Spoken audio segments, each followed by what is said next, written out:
అందరికీ నమస్కారం అండి. ఇది పూలకుండీ అండి. ఈ పూలకుండీ ఎందుకు చూపిస్తున్నానని మీరు అనుకోవచ్చు.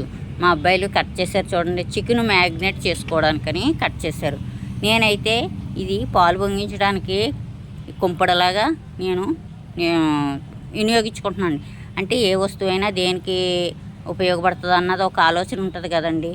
ఇలా కూడా ఉపయోగించుకోవచ్చని మీకు చూపించడానికే ఇప్పుడు నేను ఈ వీడియో చేశానండి. అయితే పసుపు రాసి బొట్లు పెట్టి పిడకలో పేర్చి చక్కగా ఆవు పాలు తెచ్చుకుని ఇత్తడి చెంబులో పాలు పోసి మీకు మళ్ళీ చూపిస్తాను.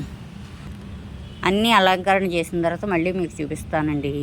చూడండి, ఏదైనా సరే అండి మన ఆలోచనలంటూని దేని మీద మంచిగా ఉపయోగించాలి అంటారు కదండి. అలాగే నేను ఏ వస్తువైనా ఎలా ఉపయోగించాలా అన్నది ఆలోచిస్తానండి.